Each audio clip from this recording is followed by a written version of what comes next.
Growing up in a small town in East Texas, I never thought my life would witness such terrifying events that not even in my worst nightmares could I have imagined.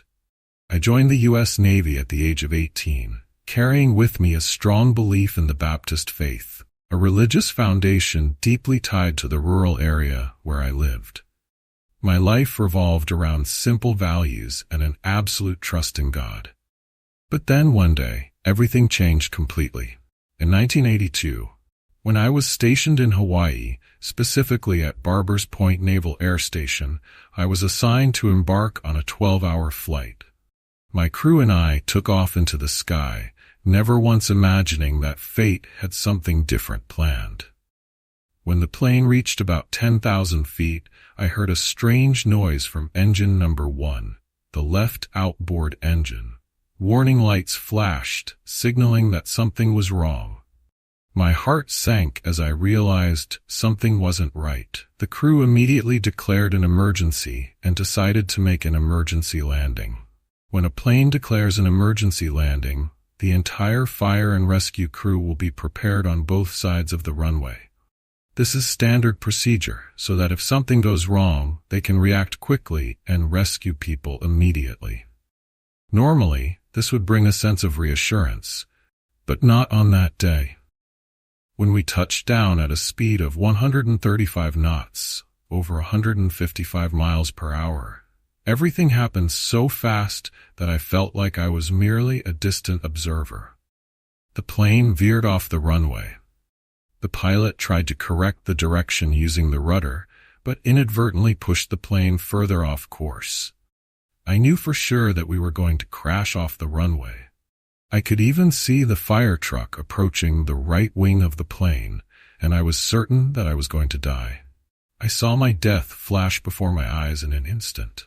In that moment, just seconds before everything would come crashing down, I suddenly realized I was no longer in my body. My body was still seated, but my soul had detached, floating above, looking down at the horrifying scene below.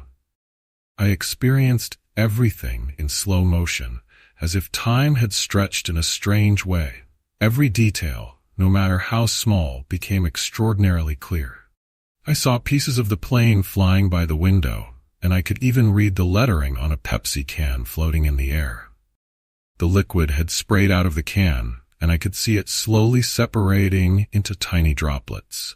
The strangest thing was that, in this absolute chaos, I felt a profound sense of peace and tranquility. Everything that was happening should have terrified me, but instead, I felt a sense of indescribable perfection. Everything was happening for a reason. Nothing was random. I saw the blades of engine number 4 spinning at an incredible speed. Each blade was 13 feet long, weighing up to 2,200 pounds, rotating at over 1,000 revolutions per minute. I could clearly see each blade as it whirred by, narrowly missing the fire truck by mere inches. I could see the horrified expression on the face of the firefighter sitting in the truck, clad in a silver protective suit, with a water cannon ready in his hand. The airplane's wing whooshed past them in the blink of an eye, at such a close distance that I couldn't believe what had just happened. My perception of space and time was completely distorted. What had transpired in a few seconds felt like it lasted forever. I could clearly comprehend every detail, as if I were in a slow-motion film, with everything sharply and precisely appearing down to the millimeter. I knew exactly where each piece of debris would go, what it would hit, and what the outcome would be. Our plane finally came to a halt, half on, half off the second runway. The surreal feeling I had just experienced suddenly vanished, and I returned to my body, seated in the chair, my mind spinning as if I had just awakened from a nightmare. I couldn't comprehend what had just happened to me. It was a feeling of chaos, as if my mind had fragmented and then quickly reassembled itself. After everything had settled, I returned to the base and completed my post-flight duties as usual, but my mind was still clouded with confusion. I couldn't understand what had happened. Everything had happened so quickly and so strangely that I couldn't find a reasonable explanation. I didn't speak about it to anyone, not because I didn't want to, but because I didn't even know where to begin. In the following days, I still couldn't shake off the feeling of bewilderment. The incident on the runway and the out-of-body experience seemed to have opened a door in my mind, leading me to a world I had never known before. After the runway incident, I lived in a state of confusion and bewilderment. The out-of-body experience and witnessing everything in slow motion, like a surreal dream, kept running through my mind. I tried to return to my normal routine, carrying out daily tasks as usual, but the feeling that I had gone through something beyond human understanding never left me. That event was no longer just a plane crash. It was as if I had been taken into another world, where the limits of life no longer applied. One evening, after a long day at the base, I sat down to relax and watch TV. The program on air was one I used to watch when I was a child, called That's Incredible. That night, the show featured a man named Leslie Lemke, a man born with a condition that left him blind and without any cognitive abilities. He couldn't speak, couldn't communicate, living his whole life like a child without awareness of the world around him. The story recounted that Leslie's adoptive mother, a deeply religious woman with strong faith in God, had a dream that she would adopt a special child. That child would be blind and unable to develop mentally. At first, Leslie's adoptive mother didn't understand the meaning of this dream. But after adopting him, she began to realize how different he was. He never spoke, never laughed, and lived his entire life in complete silence. Then, one night, the unimaginable happened.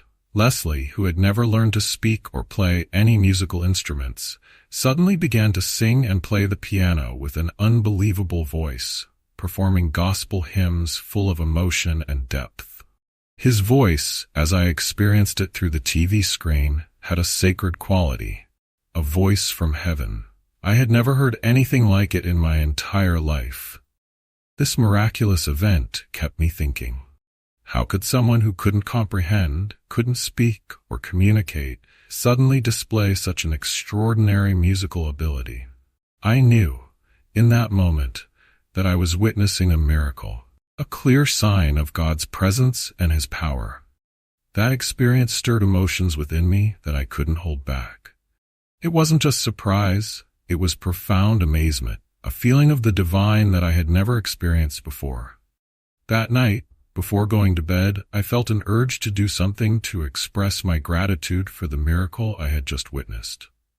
I didn't pray out loud, but quietly whispered a short prayer in my mind. Lord, I am grateful for allowing me to witness this miracle. Thank you for showing that you exist and that your power is boundless. If possible, please do something like that for me, so I too can feel your presence in my life. I didn't expect anything to happen from that brief prayer. It was merely my way of showing gratitude, something I believed was part of the personal relationship between me and God. But then, the unimaginable happened. That night, in my sleep, I suddenly felt myself being pulled into an endless, dark space. In front of me appeared a dazzling light, a light that sparkled like molten gold, mixing pure white and radiant gold hues. That light was unlike anything I had ever seen before. It wasn't just bright, it radiated a powerful sensation. I can't put into words how I felt at that moment. It was a beauty that could not be described with words. A beauty that left me completely astonished. The first thing I immediately realized was that I was standing in the presence of the Creator. I didn't need anyone to tell me. I didn't need any confirmation. I knew without a doubt that standing before me was God, and there was nothing else but Him. Everything I had ever doubted, every question I had ever had, vanished in that moment. I was left with only one feeling. I was standing in the absolute presence of the Creator, and He was in control of everything. God wasn't a force of threat or compulsion. On the contrary, it was a loving presence, a guarantee that I would never have to face any evil again. I felt an infinite power, boundless wisdom, and unconditional love. These emotions did not conflict but blended perfectly together, making me realize that true perfection existed, and it was right before my eyes. But the most special thing, the thing I could never forget, was the feeling God had for me. It wasn't judgment or criticism, but absolute joy. An overwhelming happiness as He welcomed me back into His embrace. I felt as though God was throwing a grand celebration, rejoicing that I had returned, just like a father delighted to see his long-lost child return home. Everything was perfect. I had never felt such peace and happiness. There was no sound, no disturbance, only absolute silence. It wasn't a frightening silence, but a perfect silence. No heartbeat, no breath, no sound whatsoever, just an endless stillness. I couldn't control my emotions. In absolute astonishment, I uttered 3 words, "Oh my goodness." And once again I felt an immediate response from God. A wave of emotion washed over me, different from unconditional love, different from joy. It was God's pure goodness filling me. It made me realize that not only did God possess this goodness, but all of us, His children, carried that goodness within us. This feeling was so powerful that I wanted to move closer, to merge with the radiant light. But then, reality began to return. The room where I was sleeping gradually came into view. My hands, which had reached out in the dream, were still outstretched toward the light. I realized that I had sat up in bed, with my hands reaching toward the light, as if trying to grasp it. But the light began to shrink, slowly disappearing. My heart broke. I didn't want to lose that love and peace, but I couldn't stop the light from fading away. I sat there, in the darkness of my room, with tears streaming down my face. When the light finally disappeared completely, I sat in the room feeling as though something most precious had been taken from me. A void engulfed me, but it wasn't the emptiness of an ordinary loss. It was the feeling of being separated from a source of energy and unconditional love that I had never known before. That light, that love was something I longed for more than anything. I only wanted one more moment, one more time to feel God's presence, but the light had vanished and I was left in the darkness once again. When my wife woke up the next morning, she saw me sitting on the bed, my tears still fresh. She asked, "What's wrong? Are you okay?" But how could I answer? How could I explain that I had just encountered God, that I had felt infinite love and then lost it all in just one night? I had no words to describe it, so I quietly got up and tried to return to my normal routine. But nothing was the same anymore. My mind remained haunted by that experience, and I felt like I needed to find answers. That Sunday, I went to church with the hope that I would find meaning in what had happened. I believed that if there was any place that could help me understand, it would be the church, the place where I had always found comfort and guidance from God. But ironically, even there, I found no help. After the service, I approached the pastor and shared part of my story. But instead of receiving sympathy or any kind of answer, he simply turned his back and walked away, leaving me standing there in confusion and pain. Why, in the very place where I had put my trust the most, was I not granted solace? I felt as though I had been cast out of heaven, and now I was being rejected in the very house of God on earth. The following week, I tried going to another church, hoping to find some guidance. During the service, when the pastor opened the floor for the congregation to ask questions or share concerns, I stood up boldly, ready to recount my story, convinced that this time I would find the answers. But as I started to speak, tears welled up again. I couldn't control my emotions, and that made everyone in the church look at me strangely. My wife, sitting beside me, tried to pull me down, urging me to stay silent. She didn't want me to draw attention to myself, but I couldn't stop. I needed to share what had happened, needed to understand why I had experienced it. But once again, I received a cold, indifferent response from the pastor, a response that didn't ease the deep longing in my heart. I walked out of that church feeling completely rejected. Not only had I been rejected by God, but also by the very community I had always trusted. As I left the church, a military officer who seemed to recognize me came up to me and gently said, "You shouldn't talk about this anymore. If you want to continue in the military, it's best to keep quiet." While it wasn't a direct order, the message was clear. If I kept sharing this story, I would have no future in the military. I had never thought about it that way before. To me, the military was a place where truth and honor were upheld above all, but now I understood that there were things that others were not willing to accept, even if it was my truth. I felt like I had been cast out of every place I had ever belonged. I had lost heaven, been turned away from the church, and now I might lose the career I had dedicated my life to serving. In the months that followed, I sank deeper into confusion and despair. I didn't know what to do or where to go to find answers. The emptiness inside me grew larger and larger, and no one, no place could help me fill it.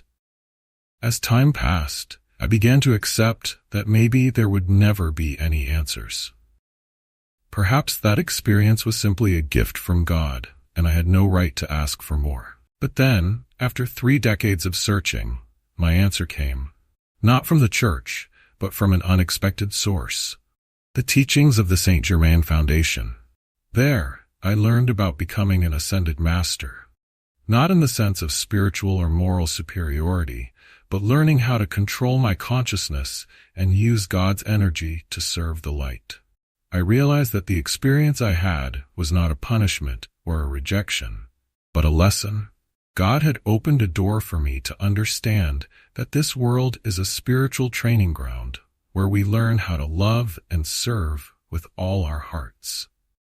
I understood that we just need to go out and shine our light, because even one photon of loving light can ignite a flame in someone else's heart. My journey of searching spanned over 3 decades, and though there were times when I felt utterly forsaken, in the end, I realized that God's light never fails. It is always there, even when we cannot see it.